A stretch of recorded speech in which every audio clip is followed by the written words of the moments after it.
Hello, my name is Kyle Roderick Gridley, and I'm late to the debate, and some would just call it fate. It's Rose-Colored Classist, episode 64, and I'm a week behind. I'm a week behind the take, already right out of the gate. It's 12 a.m. on Thursday. It's 12 a.m. Thursday, and so sorry for not putting out a pod last week. I missed it. I wasn't there for it. No, I was, where was I? Instead of podcasting, I was out stalking the people trying to murder Candace Owens.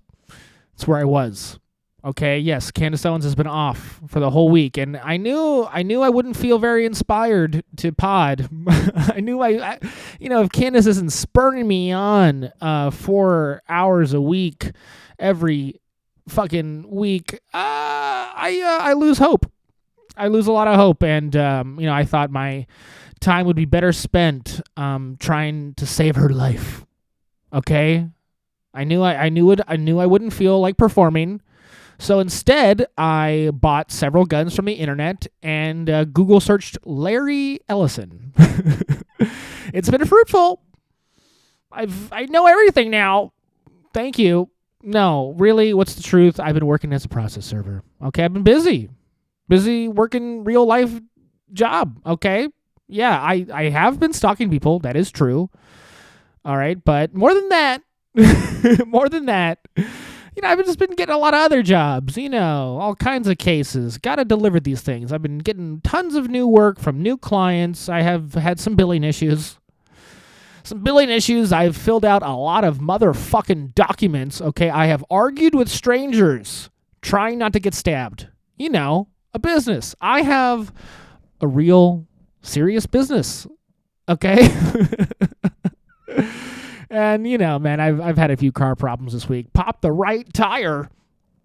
And it's rained twice in Los Angeles. And that just fucks everything up. Okay. I mean, my life as a Californian, it's a lot like baseball. It rains, we don't do it.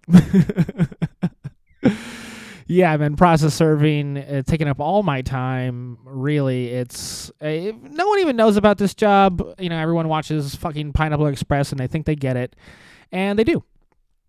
It's really not that complicated. They just don't know what it means. Process serving. It's a complicated word. Okay, I tell someone I'm a process server, they think I'm in IT. Yeah, no, it's a strange gig, and morally, it's taken up a lot of my energy. All right, I spend my days, I deliver checks to people for good reasons. I deliver money, and then the next moment, I'm evicting a woman with her baby in her hands. True story. She's holding her baby in her hands, and she's holding the baby and trying to accept the eviction papers at the same time. I don't know who I'm helping. What am I really accomplishing in this life? I ask myself. But on to more important things, this podcast and its release schedule. Look, I'm a stand-up comedian. All right, I started in 2013 when I was 18. Okay, I never took no breaks. Never went on a sabbatical. I told people I would, but I never did it. And I went down a very classic path that a lot of us went down before the pandemic. And, I'm lost. I'm genuinely lost. Okay. Yes. I'm still like, everything I do is in service to being who I am. And that is a comedian. Okay, everything I have is pointed directly into the fucking hole of stand-up comedy. And as to that, there's a limit on how much I'll work. Okay, I did not start stand-up so I could work all the time. I started stand-up so I could get on a plane and just chill on a plane. I always loved flying. That's really why I got into it. And it's not happening. I'm staying in my car. Yeah, I'm so lazy. I'm a stand-up comic. I'm the laziest son of a bitch on earth. I can only put in like 55 hours a week of work, and I know it. All right, I see. I'm counting it. I'm counting all the work, And, this podcast in a lot of ways is, it's like putting out an hour of comedy. To me, it's like putting out an hour. And I really labor over it. And if something isn't right, I keep working on it, right? I just, I spend a lot of time in the kitchen before I start cooking, okay? And, we all know here that I don't do it for the money. I've made $0 in 63 episodes. And it's intentional, okay? I do it out of love. I do it out of love. I'm a week behind because I'm trying to prove my sincerity and how much I genuinely love doing this. I don't want to make any money. I really can't, honestly. Everybody believe me. I'm a genuine person. I'm here on the internet making content. And I'm not incredulous. I'm not incredulous. I don't do it. I don't do it to make money. Is Kyle saying something because he's getting paid for it? Absolutely not. Absolutely not. I really, truly, I make 99% of my money from legitimate business. Legitimate business. So, if you want to fix that, email rosecoloredclassist@gmail.com. Like the videos, subscribe to them. Use them against me in legal action. Download the whole video. Download the video, save it in a hard drive, so 5 years from now, you can play it in our deposition. Yeah, my Cash App is KRG Comedy, and I'm looking for a whale. All right, anybody in some bullshit tech job, save my life. Save my life with the imaginary fiat currency money that we inflate by screwing with the stock market. Okay? There's a guy out there, and he wants to fuck me, okay? He wants to have sex with me, and he's going to pay me to make content. It's everyone's hope nowadays. Everyone's hope on the internet is to find one weird guy who has a lot of money for fucked up reasons, probably his father. It's probably all from his dad, and he can't help but spend it. Can't help but spend it on useless, unproductive things. Like this podcast. So please, yeah, man, just, what do you want? I do enjoy not making money off of this podcast as like a principle, right? Again, everyone out there saying all these ideas, giving everybody their opinion. And why? Why would they do that? Why would they do that? Money? That's a problem. Why can't they just do it like I do it for their own ego and self-aggrandizement? This is me working on my self-talk, actually. Yeah, sometimes I'll just be alone, and the only thought that comes into my head is, why don't you kill yourself? And I know that's so wrong, and I do it just to make fun of myself and poke at myself. My subconscious is troubling, and it's because I'm poor. So please, no? Is this not tracking? Does anyone not relate to this? I'm here.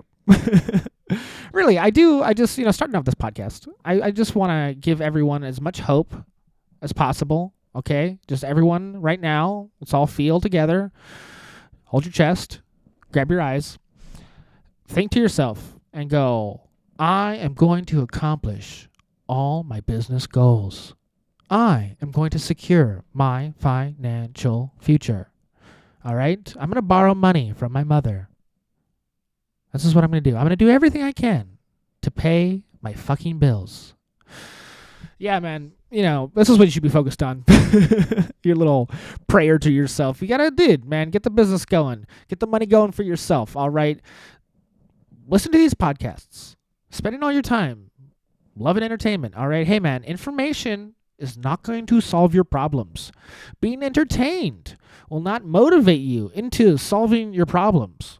The only way you can solve your problems is get off your ass.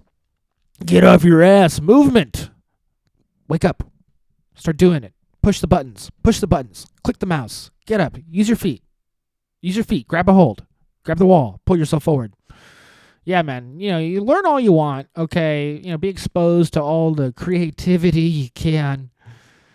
But look, here's the thing. You expand your mind so you can wrap your head around bigger and bigger ideas, bigger and bigger things. Write that down. It's pretty good. Expand your mind so you can wrap your head around. That's the truth.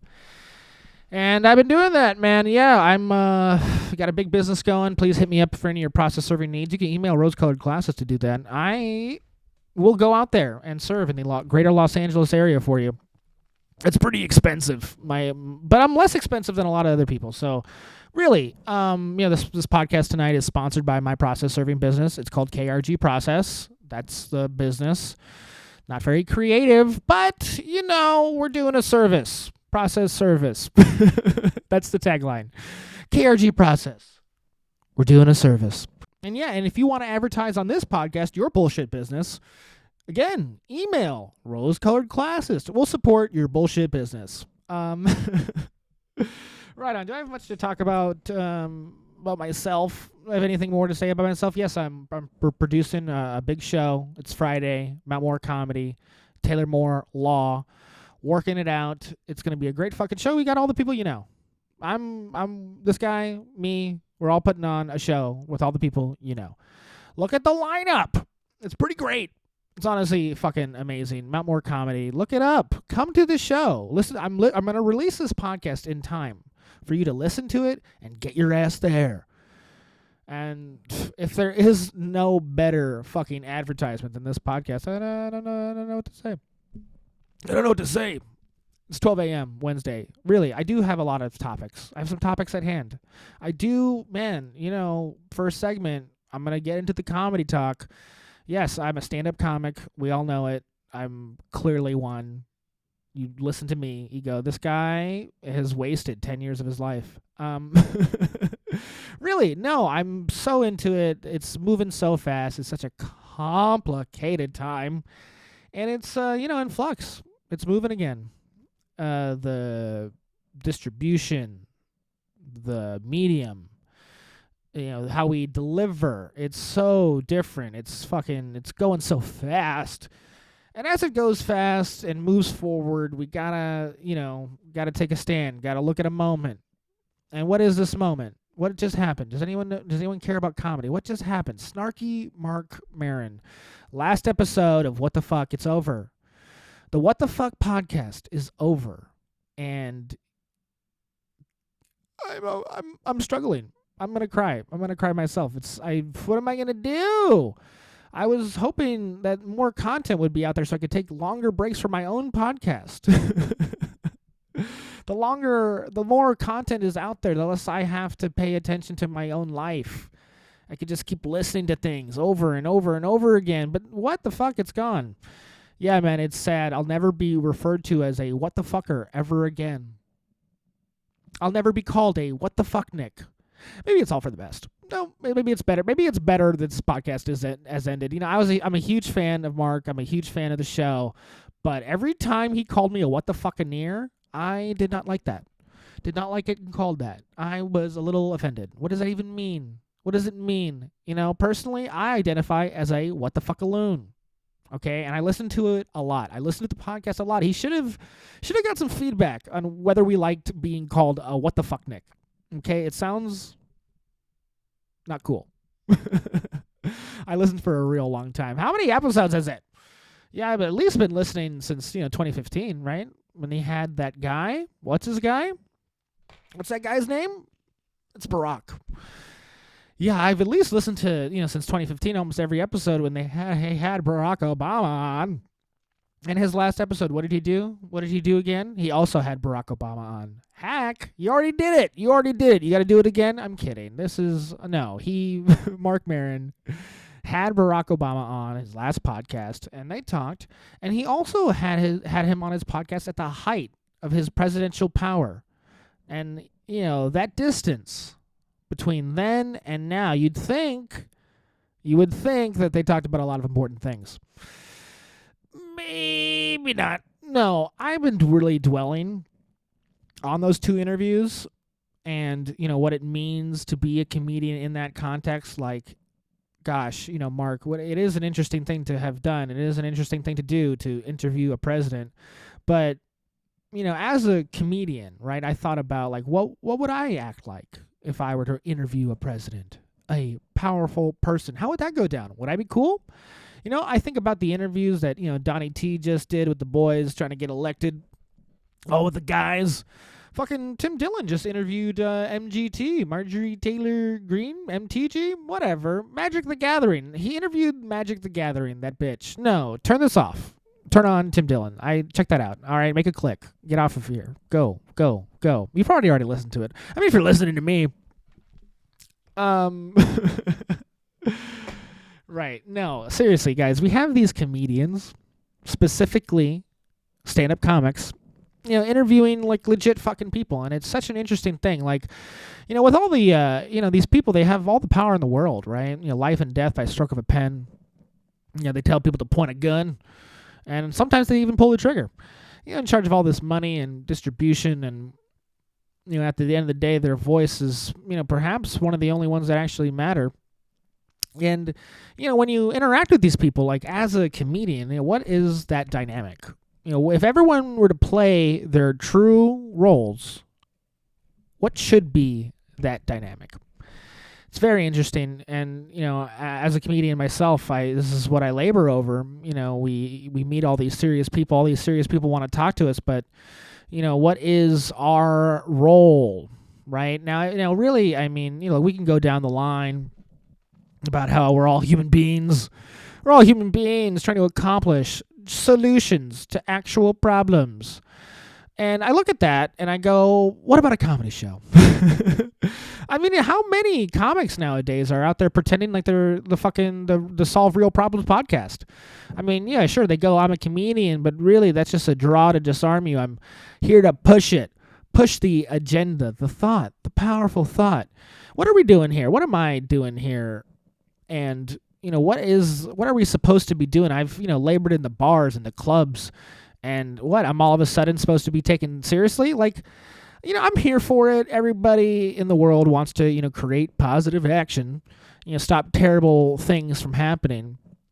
But if you're a self-titled comedian, you go up there and you tell everybody you do stand-up comedy, what is your job in accomplishing fucking those lofty goals?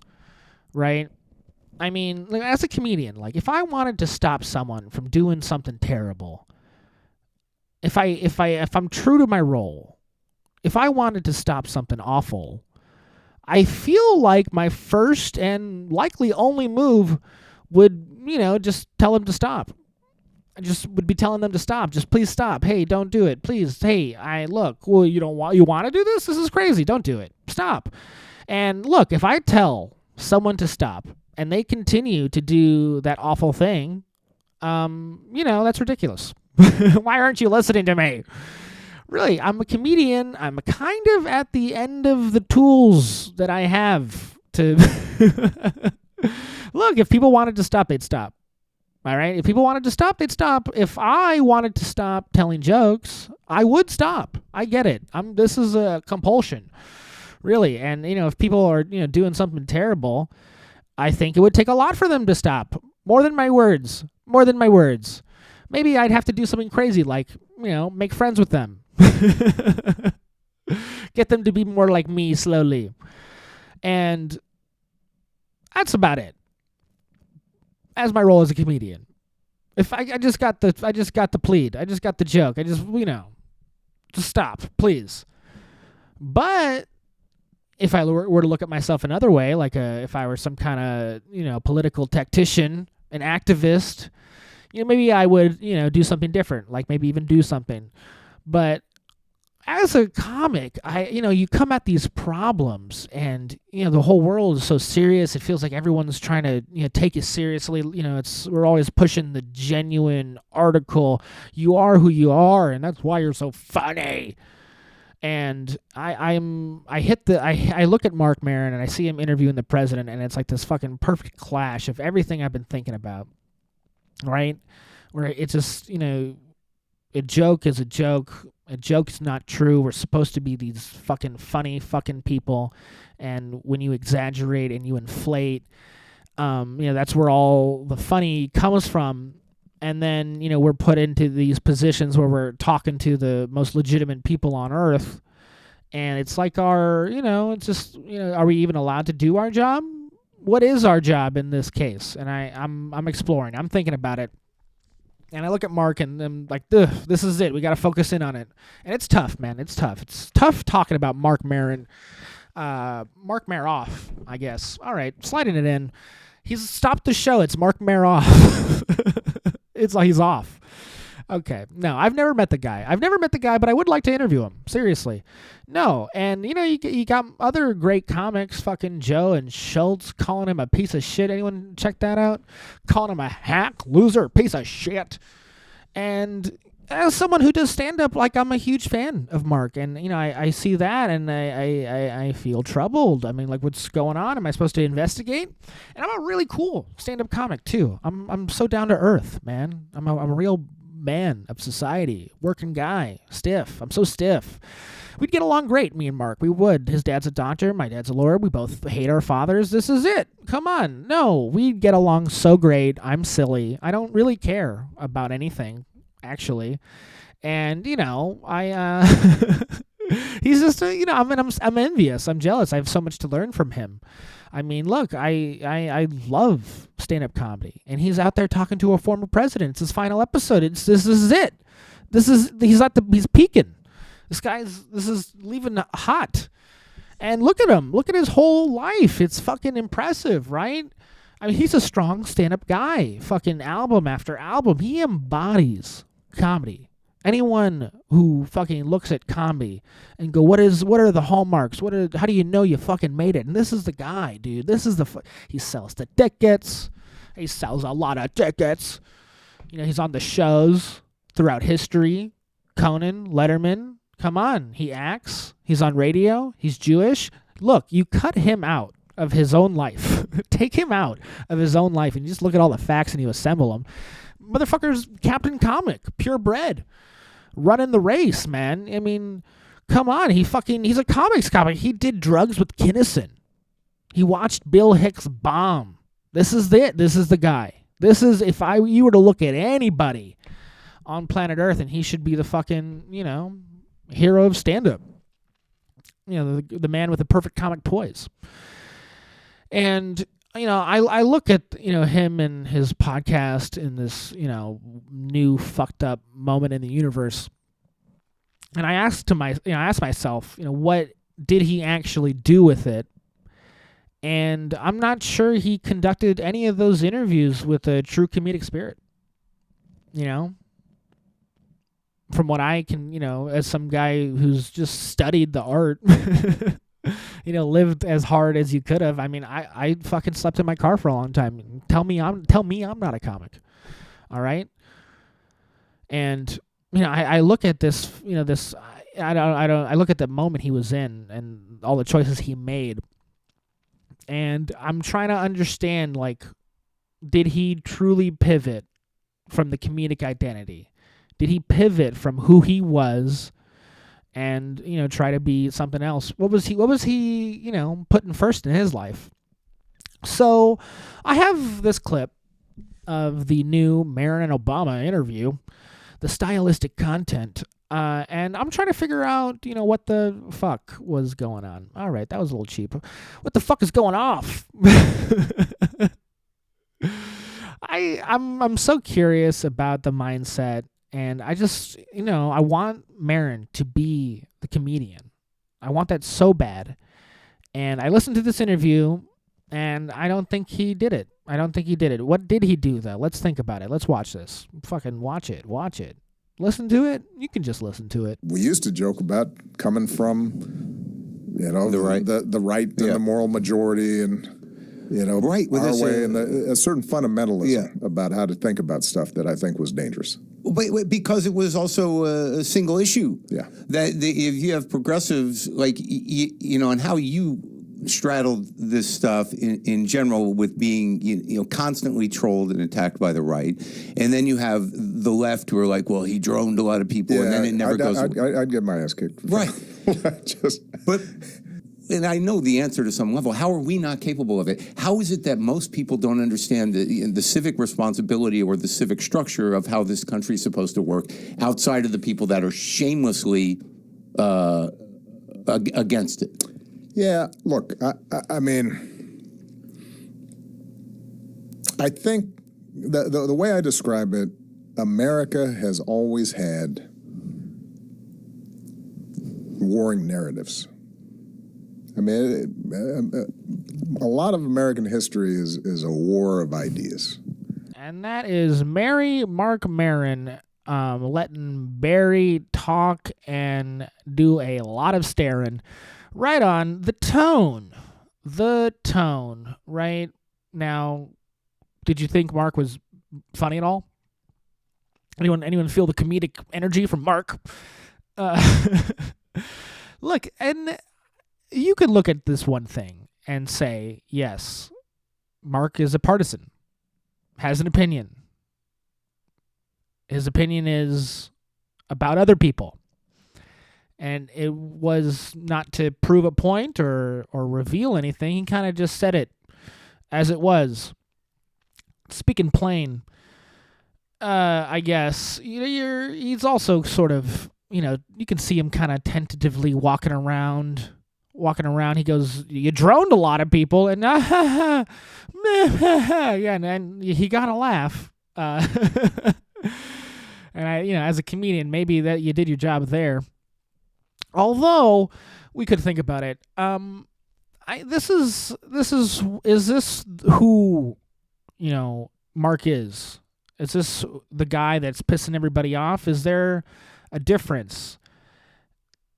This is an issue that, I wish I could, be smarter about and really, be as respectful as possible.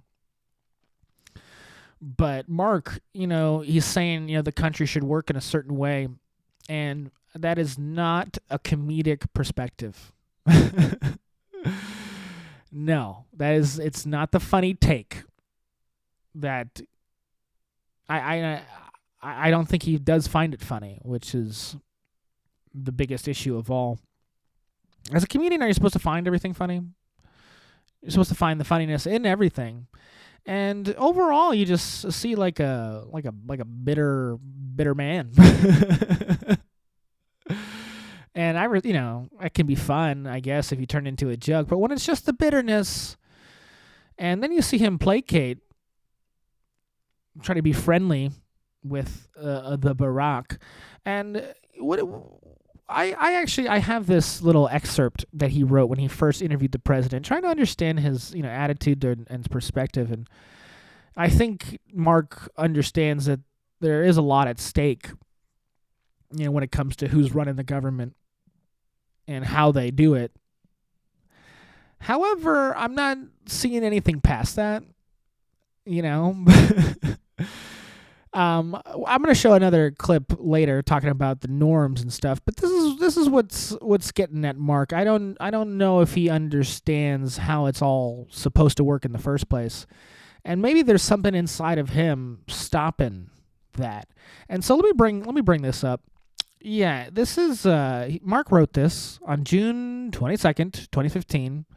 He wrote it about interviewing the president, interviewing Obama. When he was the president, right?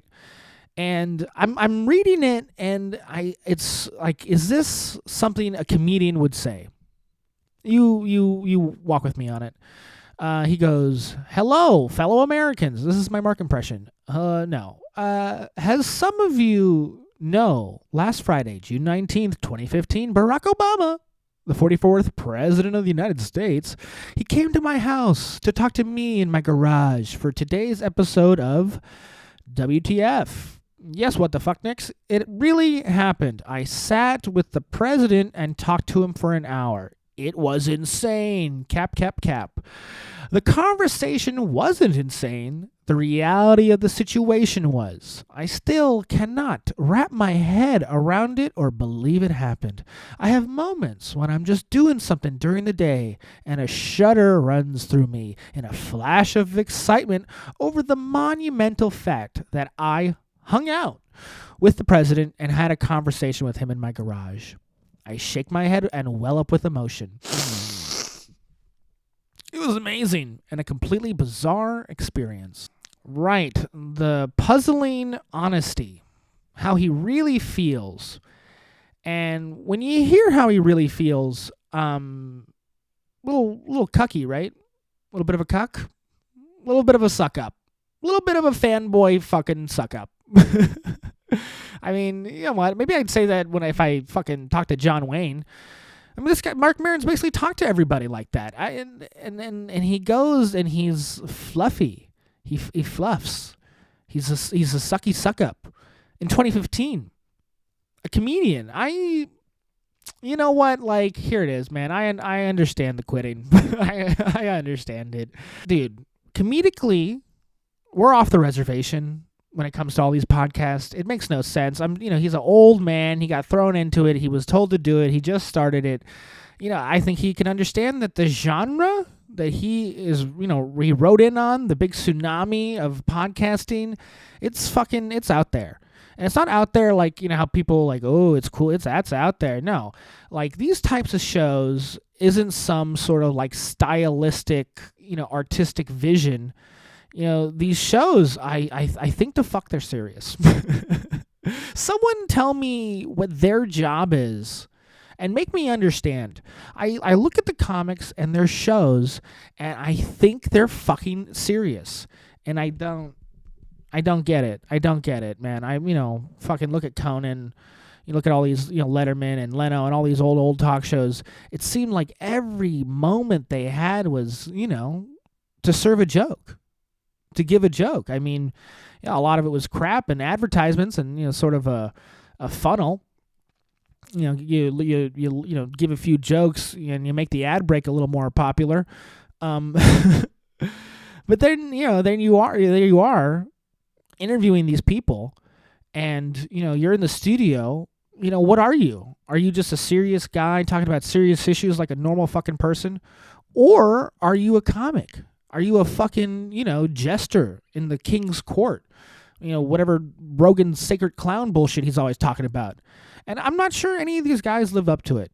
All right? I mean, it just seems to me that Mark and, even Joe and a lot of these guys who are, wanting to, make a difference in the fucking world, it seems to me like they just want to be like a normal schmuck talking to another layman, right? Yeah, let's bring everyone down to earth. We're not these powerful people. We're not the funny guy. We're normal. And here's the question, man. If you're a comedian, what the fuck you doing acting normal? What is this about? I don't get it. Look, if anything, these guys, comics should, if they want to play the line and act like they're a serious person, if anything, they should make them cop to something, to some cool truth. Disarm them enough to where you can, get them to slip up on something. Comedians like asking questions absolutely is your job. All right. Absolutely. A comedian asking questions is part of the job. But as a comedian, you're also supposed to have answers. Okay. Don't ask powerful people questions. Give them answers. Mark is just waiting for Obama to opine and give him the dope and the real truth. But, where are all the assumptions and suppositions? Inquiry is adorable, all right? And Mark is a sweetheart. But he's out there trying to, like, break news. And you're not supposed to break the news. You're supposed to make the person break, okay? And I love the idea that we're going to finally, get at who these powerful people really are. I love that idea. But maybe you're a comic, man. Just be funnier. Have the fun. Where's the fun? Where's the love? Where's my fun? I'm not having fun. What am I doing? This is a drag. I'm dragging. Really? No. I'm just break. Make them break. Make them slip. Fall over. Where's the gags? Oh, Marc Maron, where's the gags? There's no gags. 0 gags in that podcast, man. Am I going to have some gags? I already have the red glasses. Is that not enough?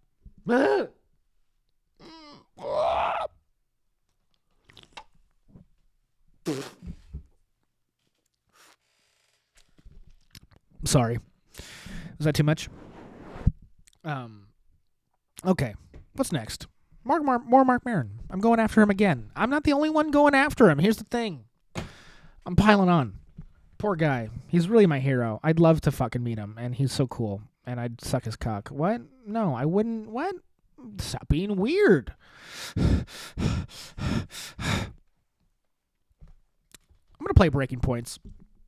And they have their own little clip of Marc Maron and the Obama lip service. This is that clip I was talking about playing earlier. Just to, and before I play the clip, let me just bring it on home by, I'm about to position, these newsy types with, Mark the comedian. And comedians exist, but also serious people exist. Breaking Points are serious people. And, if you're a comic, you don't have to be one of them, okay? I'm not entirely, against a nice interview and not asking the hard-hitting questions, but between Mark's, self-titled, comic identity and his, clear fluffing it up with the fucking man, I look to these other people and I go, this is maybe who we should be listening to and having an interview, doing the interview. Mark doing the interview. I think Obama did it because he knew it wouldn't be that hard. Did he really like him? I don't know. I'm like so struggling with the fucking point. And, maybe he's ending the podcast, so I don't have to think about it and labor over it anymore. And this is really why I'm putting it out there, because, I'm not going to be able to play any more What the Fuck podcasts. Yeah, just let the serious people talk to these powerful individuals. You as a comic, I don't know if you're accomplishing fucking anything, okay? At least the way he did it. C'est la vie. I love you. I can't wait to meet you in real life and have you not know about the couple episodes I did about you. I really hope that. Okay, all right, moving on. Breaking Points. No, we're not really moving on. We're still staying on the same topic, but I just, I'm going to stop talking right now and let the clip play. Okay? All right. Woo. Obama and Marc Maron from Marc Maron's last podcast. Let's take a listen. As you get older, Michelle and I joke about this. No matter how much you want to pretend otherwise, you're starting to get a little out of touch. You're not completely, plugged into the zeitgeist. And it happens naturally. It just happens. Yeah. Look, I'm not plugged in. I'm not relating to the cultural, stream in the same way that somebody who's 20 or 25 or even 35 is. But the brains have been, broken, through exploiting grievance and anger. And, in talking about the left, that the fact that so many decided to not vote out of protest because they didn't feel that the situation in Israel, the ethnic cleansing of Gaza and whatnot, was not going to be dealt with by Kamala or however that goes. So you get this protest vote of people not willing to make a compromise for what you used to talk about as the incremental progress. Yeah. The incremental progress. I got an email recently that said, you seem very worried about the destruction of norms, yet you always talk about how during that time period, you talked about how those norms were bad. And that's why, because I lived through this shit. George W. Bush and Obama, who lectured me about, the norms of the whole. Meanwhile, what was happening? The entire apparatus of American life collapsed around us. We sacrificed our empire abroad for what? For Iraq. We sacrificed our economy in 2008 for the bankers. We voted for the homeowners. What happened? We voted for prosecution. What happened? We voted for more regulation. We got fucking Dodd-Frank, and now look at our economy right now. Same with getting out of Iraq. So that their high-minded liberalism or their high-minded conservatism destroyed this country. Consider the progress of the United States economy and of U.S. foreign policy since that time that I was born in 1992. How can you still worship at the altar of these norms? You cannot. Sauger breaking off a point right there, hitting the norms. This is maybe what is so infuriating about Mark and the perspective and why, Joe Rogan calls him a pussy and tells him that they're never going to talk again is... Yeah, man, like Obama and all these guys and the American government at large for a long time, they're a lot of the reason we're so fucked. They're like basically like the whole reason we're fucked. And, being stuck in the same, mindset that we wouldn't be fucked if not for this. It's like, the structure of the government in the first place, it allowed it to happen. It allowed, I mean, if anything, kind of designed for it to happen. I mean, look at, I'm going to talk about this for a second, and I'm going to get into it. All right, I'm going to talk about the 2008 housing crisis. I'm going to do it. All right, I'm going to do it for a second. Hot housing crisis second. Okay, my family, my mommy, for a lot of personal bullshit too. All right, we lost our home as a result of the 2008 housing crisis. You had to refinance. You had to do something. Okay, and we went out in 2013, all right, and my mom lost a lot trying to hold on to it. And yes, because of the fucking broken family, from the fucking, financial difficulty, and medical problems. Don't even get me started on the fucking medical problems my family went through. We lost it. We had something, we lost it. We had something, we lost it. And I have a lot of personal problems because of the result of some kind of insane stock market gamble, some stock market bullshit. Some guys in New York literally fucked up my life. They fucked up my life. People all around the world behind a computer fucked up my life. Okay, and you look at what Obama did or let happen, or even fucked up the dialogue, wasn't in complete control, or even a real leadership, and there's a miscommunication inside of the American government about who is actually in charge and who actually made the decisions. And, I look at Obama and it's like, he doesn't cop up to it. Doesn't offer the solution that really would have worked at the time and tells us exactly why it failed. Okay? I mean, hey, I'm not here to fucking fuck with anybody, but look, all right, yes, the problem in the 2008 housing crisis was the, bonds were worth nothing. I watched The Big Short. I get it. And, the bonds weren't worth anything. Okay, and if the bonds failed, people would lose their bets on the bonds being secure. All right? All the investment in the bonds, they would have failed. Okay? And what the government did was pay the failure rate. They put in enough money so they could cover their bad bet. And instead, what they could have done, and everyone knows it, is they could have just saved the mortgages. And the bonds were worth shit. So instead, what you do is you make the bonds worth something by paying the money you already would have to the people with the mortgages. And hey, man, there's deals you can make, loans between them you can make. And you could have kept people in their home, and they eventually would have lost it or kept it, or, it would have been a nice slide, a little nicer slide for all these people. And, the deals that I had to make with the bank, and I say me and I mean my mom, but we're the same person. And, what my father refused to do because, hey, man, it was a bad deal anyway. They instead of helping me and the people, they helped a corporate banker. Okay, and there's the real culpability and what actually happened because of that. And Obama was right there, and he doesn't go on all day about how he blames Bush. He doesn't go on all day about what the real problems were and who was really fucking making those fucking decisions. All right, look, yeah, we could have done it in a way to everyone keep their property. All right, we could have done that. It should have worked. Could have worked. Okay, but for some reason, it seems to me that up on high, there was a decision made that in no way could you give the American people property that they signed some papers for. Yeah, the Congress decided, you never even get to fucking postulate the idea. Hey, what if we just give the money to the people directly? Yeah. Elizabeth Warren, where are you right now? Come on. You still out there beyond your depth? But come on in. We liked you when you were talking about this.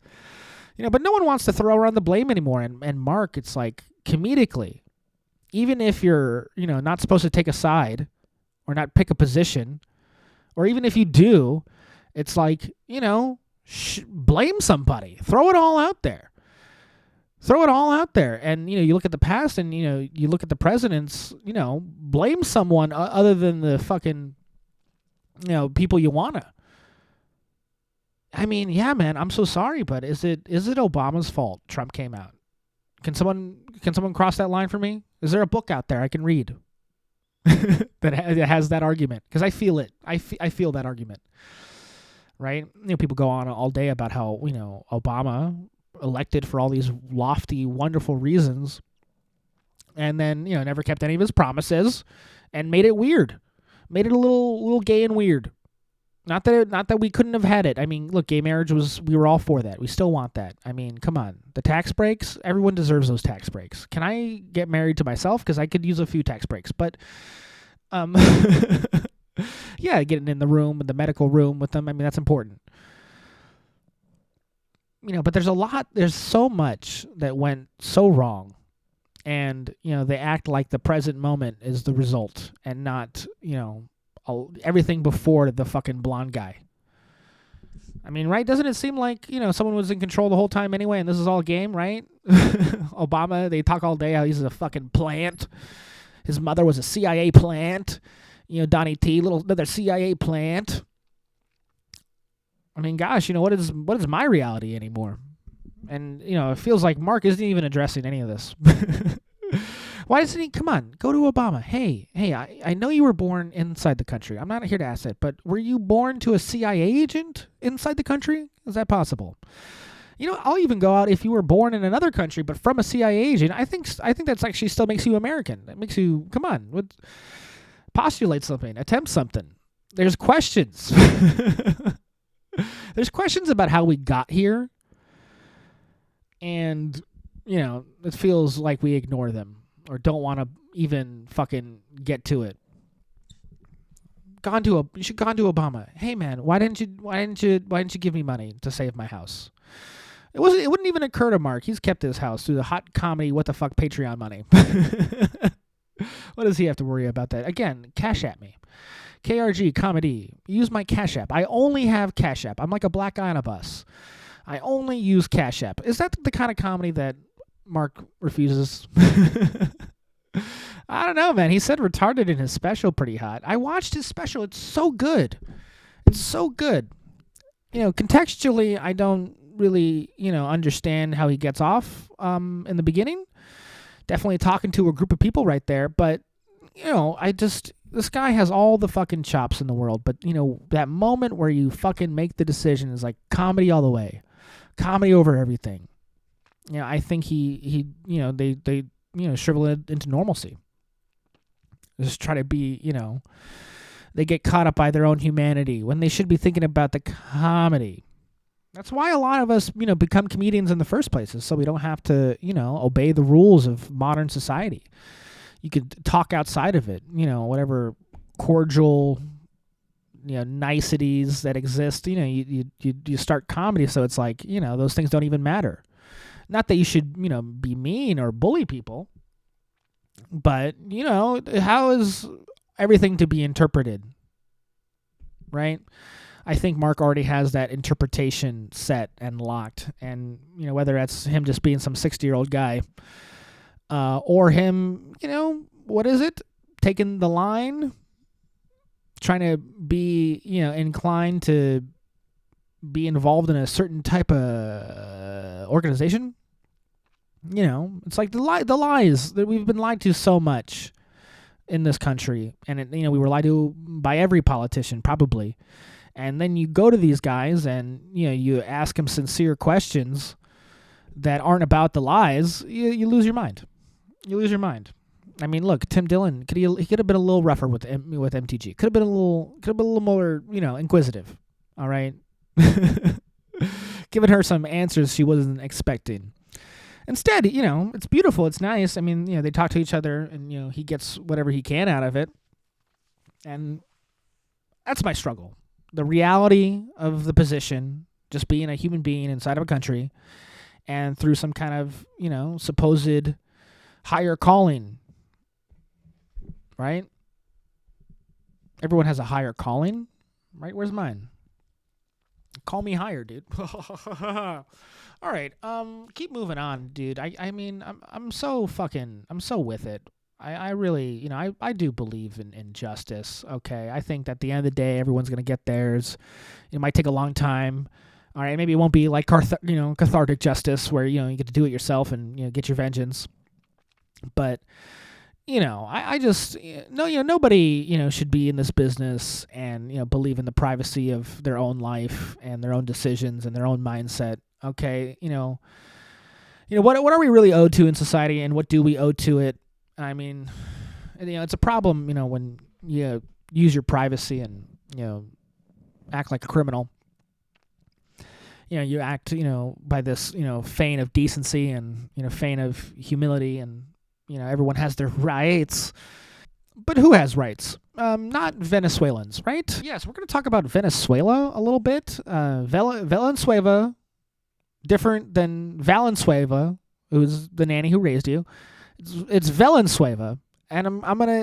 It's hard to talk about. It's mostly hard to say, but there's this oil-rich country, and America wants it. And what's right about it? Let's do it. Come on. Who wants to get on a boat right now? Anybody in Valenzuela? Anyone in Valenzuela want to get on a boat? Let's see what happens to you. I'm going to play this clip. It's, I'm obviously, a type of podcaster, 64 episodes in.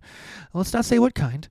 And there's other people out there doing this too. And I'm just delighted by their existence. I watch them. No one else watches them. And, it's cathartic in my own way. It's sort of my justice, where I watch these podcasts and I don't know, who would ever watch or listen to them.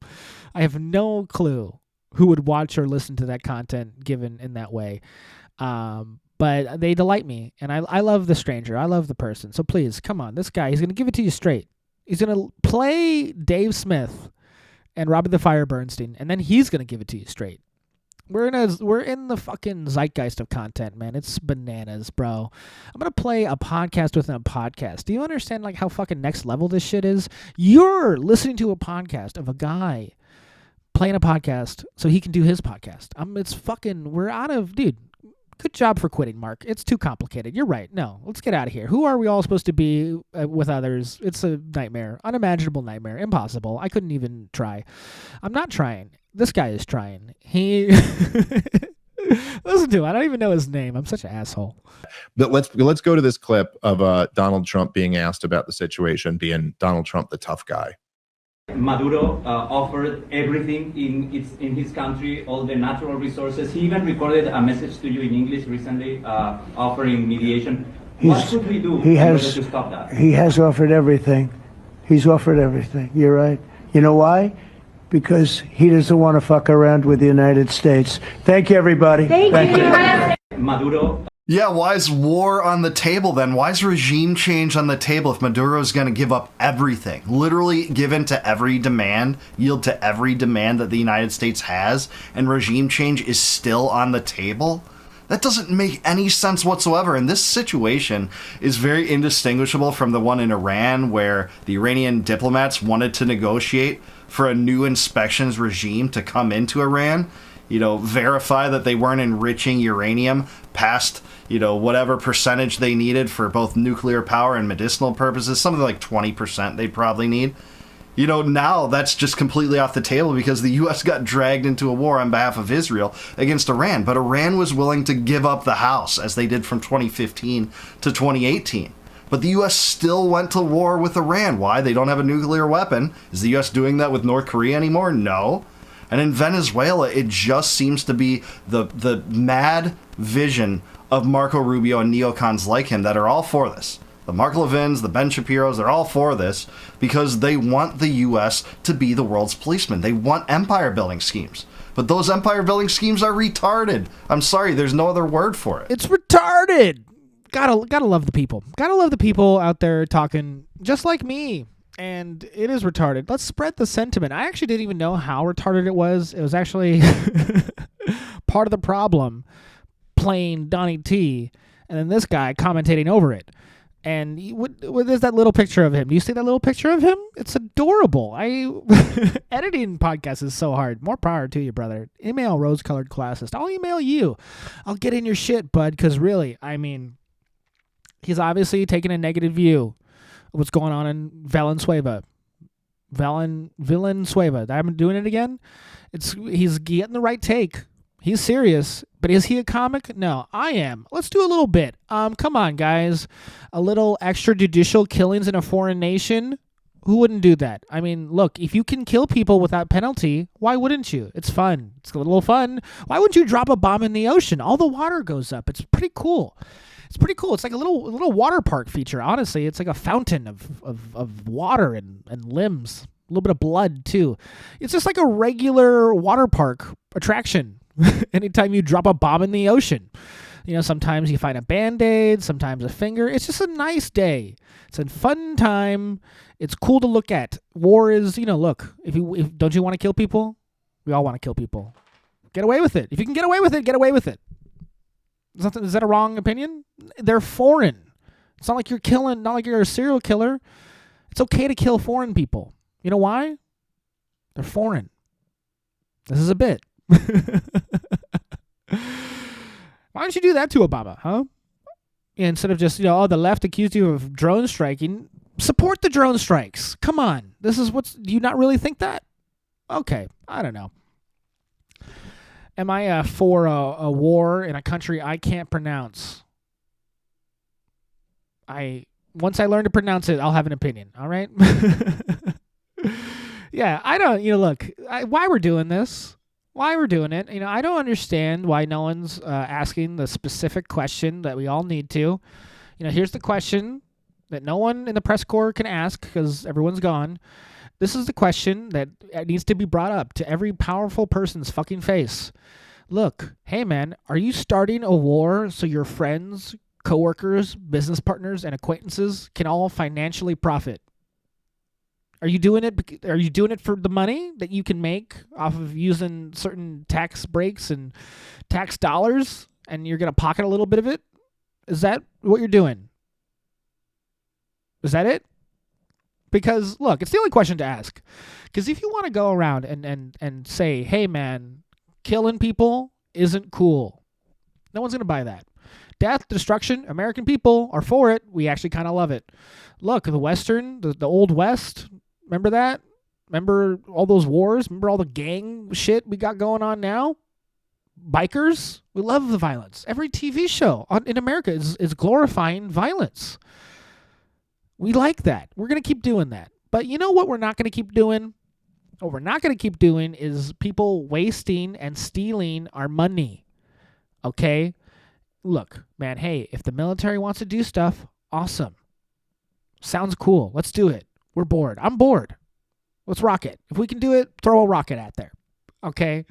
But when we do war so we can inflate and steal money out of the free market economy, if we're going to do that, all Americans have to benefit, not just you and your ilk, Obama's ilk. How did he get so rich? In the Roman Empire, all right, the citizens benefited. The other people were the slaves. All right? And maybe this mindset that I'm coming at with you, maybe not everyone agrees. I don't know if I agree. But, when we talk about the mindset inside the American empire, it's like they don't even live up to the best parts of the empire. The only thing that could really keep it going, because yes, man, we love the bombs. Who doesn't love bombs in water? Those are like my favorite pictures. There's a few pictures of some nuclear bombs going off in the ocean, and I like those. They look pretty cool.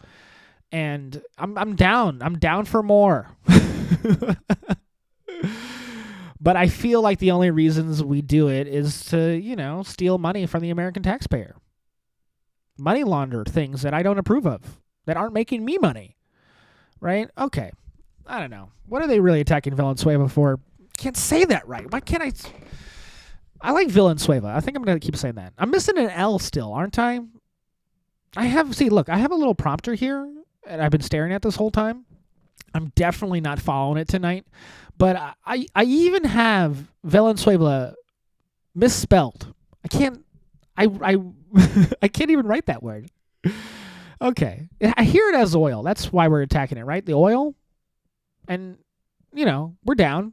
I get the oil. If I get cheaper gas prices, am I okay with death and destruction? I think most people would say yes. And is that bad? I'm just saying it is.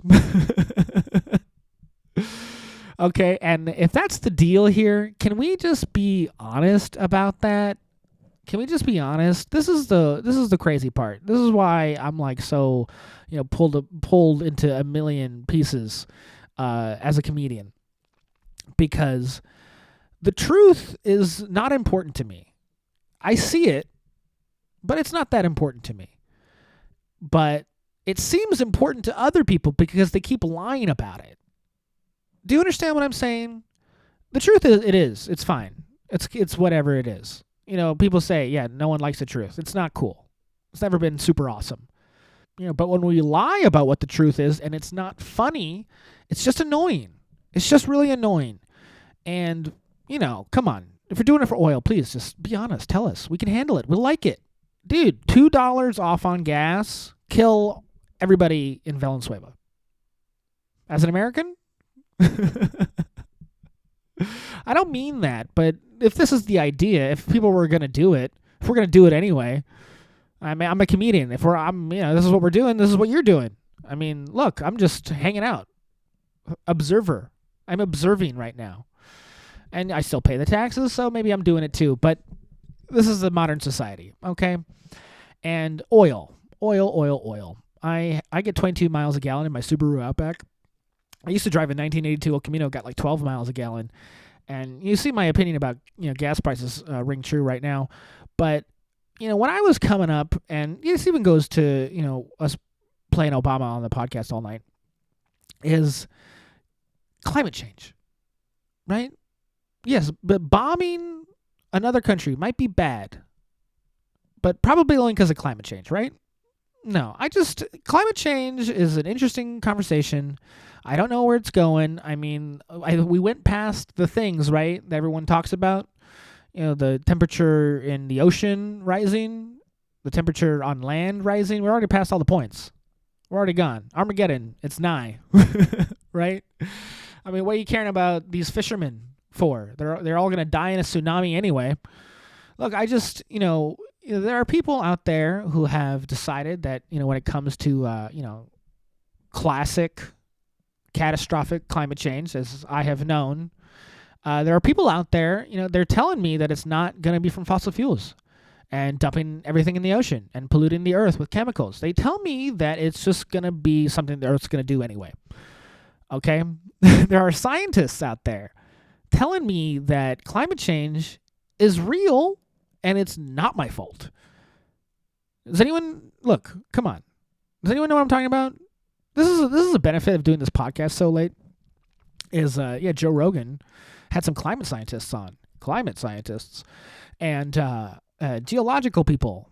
They had the weather. They know the weather. Their degree is in something with the word weather in it. And they have all these insane different opinions that me as a guy, California guy, listening to Obama all day, I believe something about climate change, and I'm getting told it's not right. I'm getting told climate change was trying to be used as a way to enact totalitarian control. That's what I'm gleaning. Okay, the government is lying about everything. I know that, and climate change is one of the lies. Yeah. Can you believe that? I'm not even here for it. I couldn't even imagine that. I mean, look, politicians and all over the Western world, they're paid to say everything. They get paid to say anything, all right? And these nonprofits, they get paid by the government to do climate change stuff, right? I mean, billionaires, this is how a lot of them fucking make a lot of money.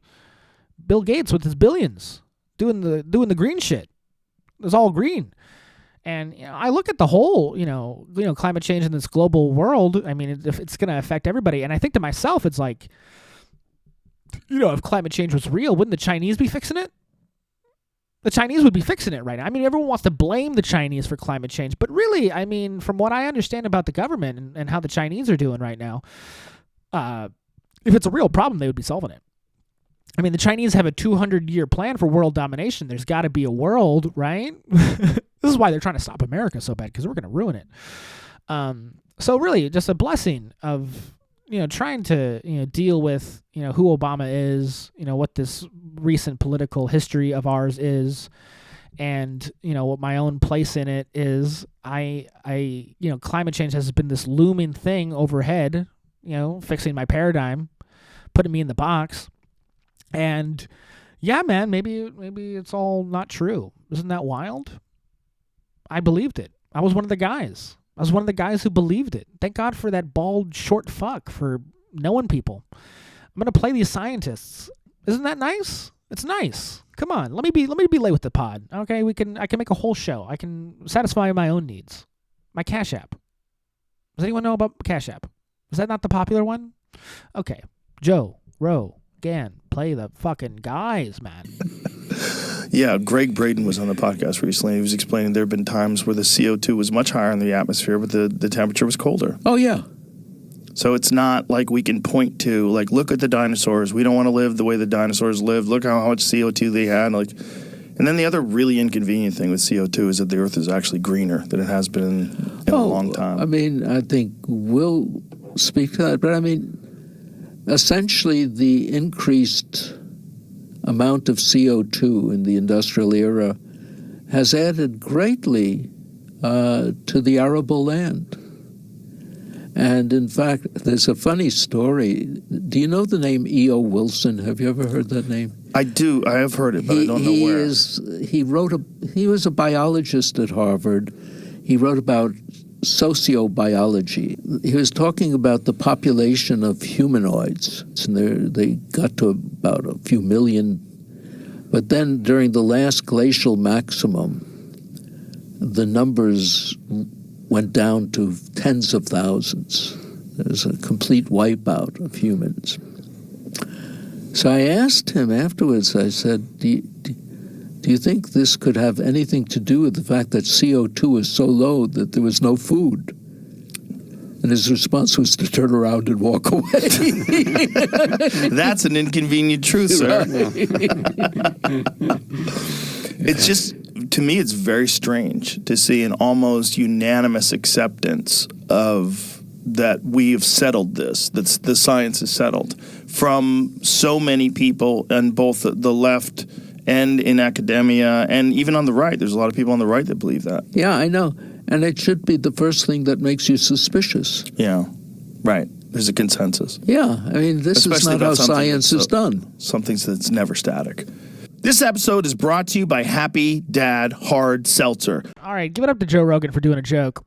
It's inconvenient to do a joke, but it's the truth, man. You did it. I love that guy. I love him so much.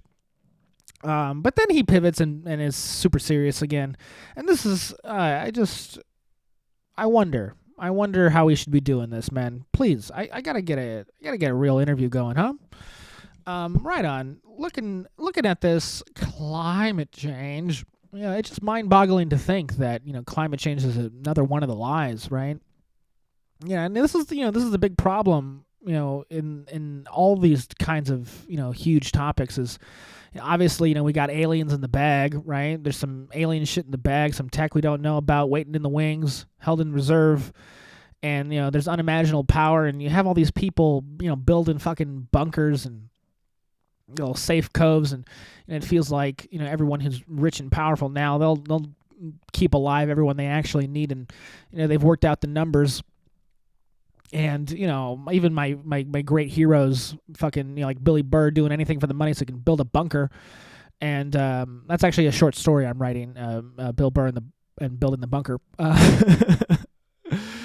and it's just it's so weird to think that all the people are preparing for something. They're preparing for something, and they're telling us something's going to happen, but it's not actually the truth, right? And I would never, I would never think I have the right, to say, what actually is happening in the world at large, okay? And because of that, I feel like my only options are to, belittle it and, look at it in a really fucked up way where it doesn't even matter. I mean, if climate change is some big fantasy, and that's one of the biggest things that I've ever been told in my life. Okay, it's one of the biggest things that's ever been brought to my attention, and like this is actually like a paradigm setting fact, and now I know it's not the truth. It's like, well, hey, this fucking let's go off then, right? Time to just go off. And we have so many lies like coming from sources of authority. It's like, you know, everything just falls right into it. I mean, at some point, I'm like, you know, is my life truly controlled? Is there some? I think at this point, I have to believe that my personal life is fucking, you know, controlled at every single, you know, little fucking line. You know, the government has got me on lock. I'm practically moving to this place where they're practically omnipotent. You know, everyone in power is in cahoots and they're omnipotent and they rule it. And personally, maybe, you know, I can go with that because, you know, I believe in the interdimensional ancient alien space gods. And, you know, but how do I express that to others? And when I try to convince them climate change is a lie. And at this point, I'm just, you know, we're connecting we're connecting everything. It all belongs together in some fucking weird way. And it's not cool. It's not cool. You know, asking Obama, and does he even know anything? Does he even know all the things that I'm supposed to know? You know, when do I go overboard at this, you know, when am I off the plank fucking plunging into the ocean? You know, tied up with the sharks, about to get a bomb dropped on me. You know, these all the real history and what's actually happening. You know, to think that it's all still in debate, not set. You know, people are pretending it is so they can, you know, benefit in some odd way. You know, look, I'm going crazy about history in general. Okay, I'm watching all these fucking videos right now about how, like, there's all these fantastical constructions before photography and videography and the internet, and they look at how long it took them to make the amazing building, like all the Capitol buildings, and they went up in some impossible amount of time. Okay, there's like, you know, Chicago was built really, really fast, and it's fucked up. It's logistically impossible. And I'm looking at all these videos, and I go, is this what history is? Is this it all a bunch of lies? Yeah, history is written by the winner. But is the winner a big fucking liar? Big fibber? Yeah, the truth to anything at this point. I mean, you know, I'm a comedian. If I find it, I better make a joke out of it, all right? Because it's insane. Okay, that was it. That was the podcast. It's 1:30 in the morning. Oh my God! Look, is this good content? You tell me. It's 1:30 in the morning. I'm a real person living my real life. Stuck in the fucking box, man. Give it up for everybody you've seen tonight. Clap it up. Clap it up. You're clapping right now. You're driving and clapping. You know, it's been fun to do this. This is my last one ever. I'm kidding. I'm gonna keep going. We have a wonderful comedy show coming up. This is an embarrassing advertisement for it. I won't be on. I'm not even performing, I don't think. And if I do, I won't be doing this shit. This is all the new stuff. We got all the new stuff tonight.